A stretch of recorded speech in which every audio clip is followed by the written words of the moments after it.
갑자기 시작한 거라 갖고 참여해 주셔서 감사합니다. 원래 혼자 녹화하려고 했었는데요.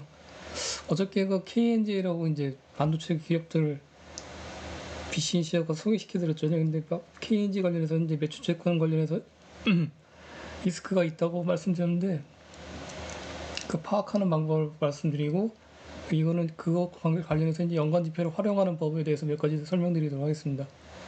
보통 그 수주형 기업들 같은 경우에는 매출액하고 수주하고 이렇게 연동이 잘 되어 있는 기업도 있는 반면에 연동이 잘 안 되는 기업이 있어요. 그럴 경우에는 매출채권 관련 지표를 갖고 간접적으로 이제 추론할 수 있거든요. 그거를 설명드리도록 하겠습니다. 이거 목이 왜 이러지? 잠시만요.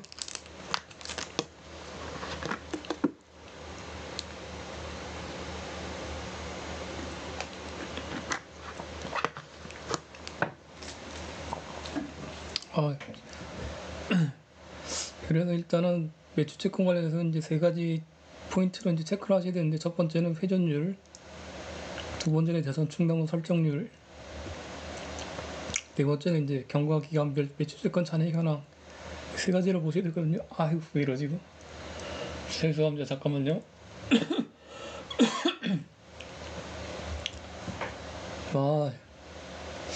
그래서 이렇게 보시면은 보통 3개월 이하의 매출채권 연령이 이제 비중이 높은 게 정상적인 거고요. 6개월도 3개월에서 6개월도 좀 그렇잖아요, 원래. 근데 약간 범위를 넓혀갖고 6개월 이하로 이제 너무 빡빡하게 잡으면 안 되니까는 6개월 이하 비중이 보통 한 95%, 97% 정도 되지 정상적이라 생각합니다. 근데 보시면 이 기업은 6개월 이하 채권 잔액이 30%잖아요. 그럼 좀 리스크가 있다 볼 수 있는 거죠. 그만큼 6개월 이상 된 잔액 경과 기간이 6개월 이상 넘은 거는 많다는 거는 매출채권을 회수를 못할 수 있는 확률이 높아진다는 거잖아요. 그렇기 때문에 그렇게 보시면 되시고, 이런 것들을 어디서 체크하시는지 간단하게 설명드리면 뭐 아시겠지만은, 저기 이제 KNG였으니까는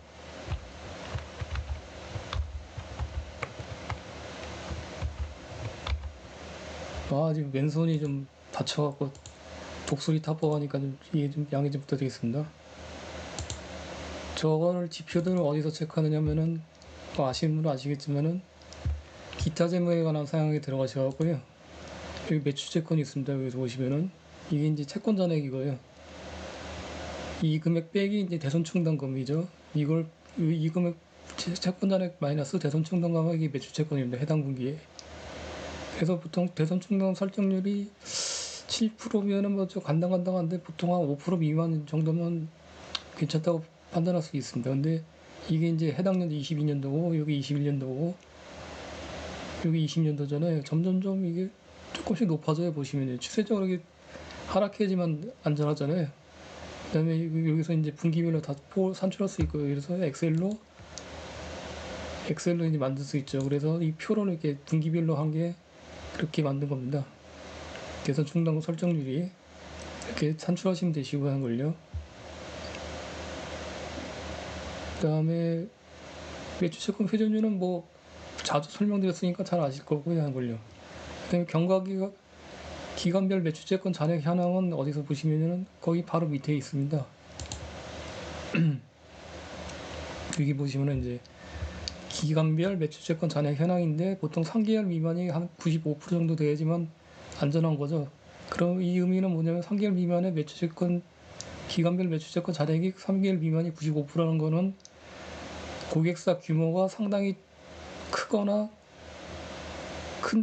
이제 단단한 기업들을 말씀드린 겁니다. 그리고 3개월에서 6개월 미만하고 이제 6개월 이상의 이 총합계 비중이 높은 기업들 있잖아요.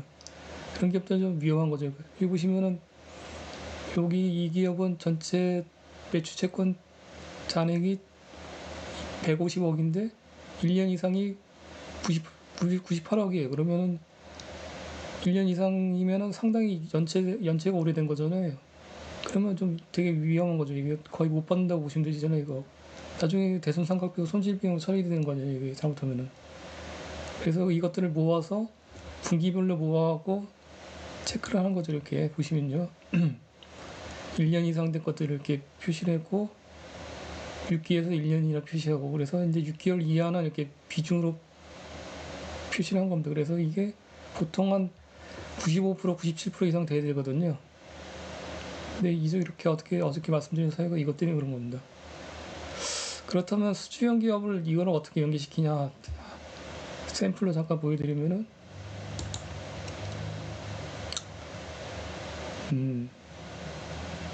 에러팁 베큐움이라고 하나 있습니다. 그 진공 펌프 관련인데 에러팁 베큐움 이게 이제 에러팁 베큐움의 수주광고 매출액이거든요. 상관관계가 81% 꽤나 높잖아요. 보시면요. 근데 보통 방금 전에 소개시켜드린 거 KNJ 같은 경우에는 이제 중국 쪽 매출 비중이 높아갖고 디스플레이 쪽에 그래서 그 문제가 발생되는 거거든요. 보통 장비주 같은 경우에는 중국 쪽 매출 비중이 높은 장비주 같은 경우에 저렇게 좀 리스크가 발생되거든요. 중국 쪽의 기업들이 그 현금을 이렇게 지급하는 데서 되게 지연시키고 그런 리스크들이 많습니다. 그래서 디스플레이 쪽이나 아니면은 2차 전지, 반도체 쪽에 이제 중국 쪽 매출 비중이 높은 기업들은 반드시 이렇게 매출채권 기관별 잔액 현황을 체크를 하셔야 되거든요. 예전에 제우스하고 PNTA 설명드릴 때도 말씀드렸잖아요. 근데 그걸 수주정보에 이제 신뢰도하고 이제 연계시킬 수 있겠죠, 걸요.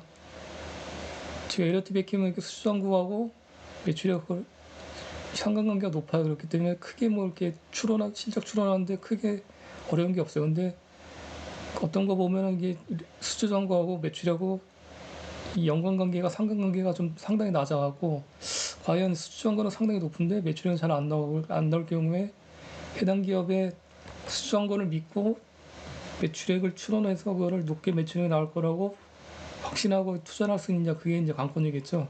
그럴 경우에는 어떻게 하시면 되시냐? 당연히 간편하게 하시면 되시면 이렇게 매출채권 관련 세 가지 지표를 연계시켜서 보시면 되시는 거예요. 걸요.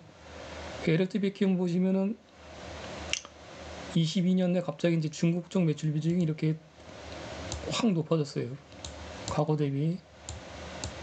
이게 22년이고 이게 21년이고 거의 2배 정도 올랐잖아요.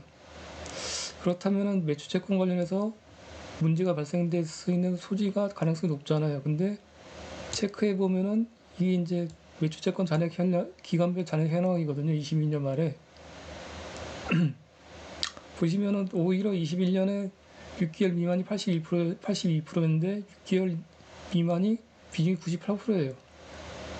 이 의미는 뭐겠나요? 비록 중국 쪽의 매출 비중이 높아졌지만은 중국 쪽 고객사 기업이 규모가 있고 그다음에 현금 지불하는데 전혀 문제가 없다 그렇게 판단하시면 되시잖아요.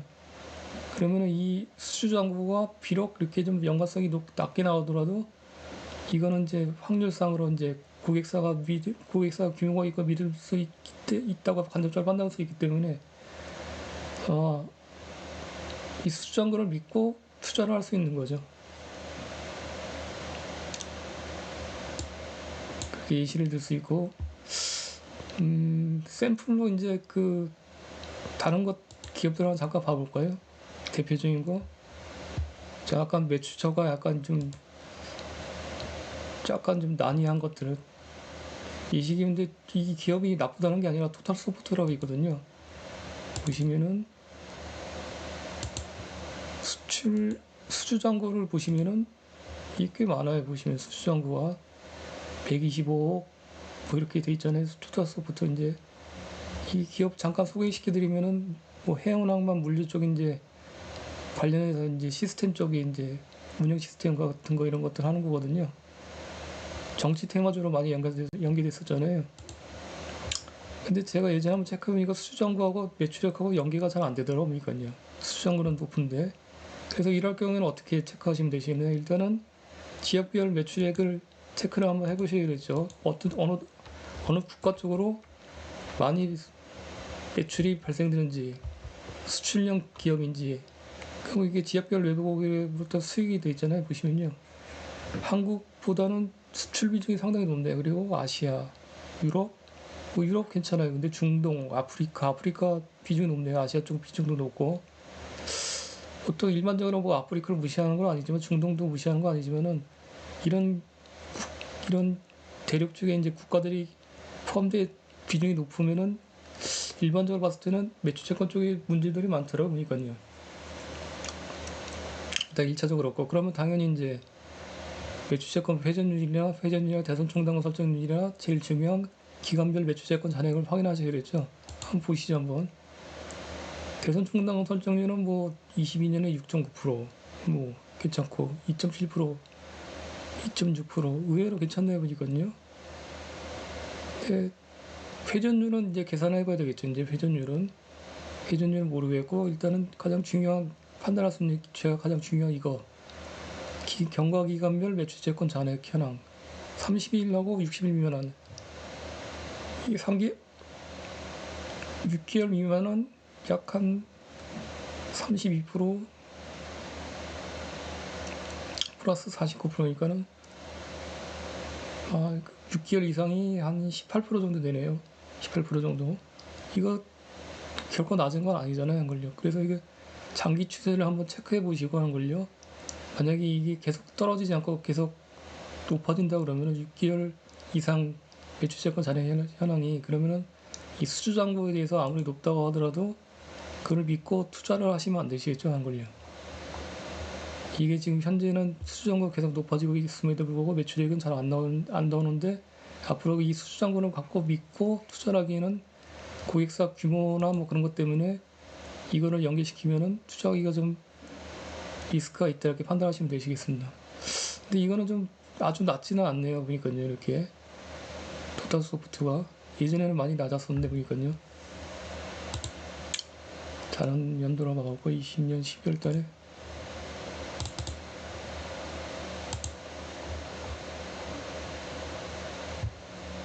한 22% 정도 되네요. 보니까 6개월 이상은.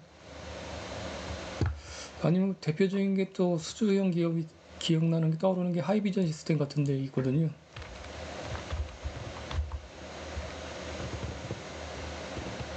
이거 왼손을 다쳐버리고.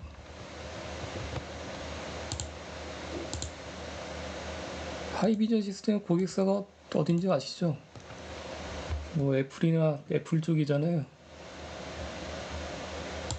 그래서 여기 수주잔고가 좀 되게 들쭉하잖아요. 그래도 그걸 믿고 이제 투자를 할 수 있냐 보시면은 수주잔고 이렇게 나오잖아요. 보시면요. 그러면 이게 믿고 갈 수 있냐 판단하는 뭘 보시면 되겠어요. 당연히 매출채권 관련해서 지표들을 보시면 되죠. 대선 총당과 설정률 오케이. 상당히 낮죠. 그 다음에 6개월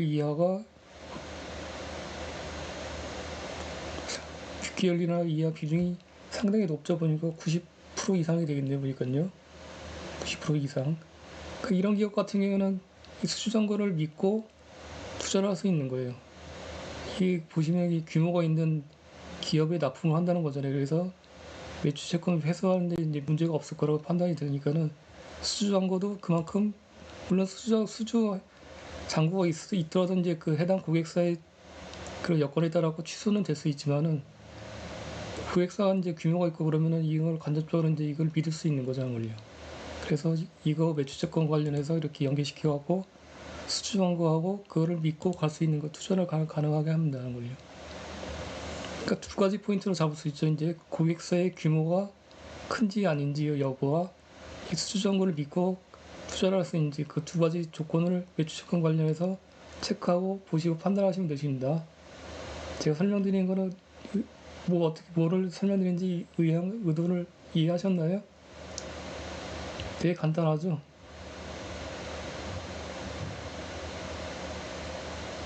예. 본법님도 들어오셨네.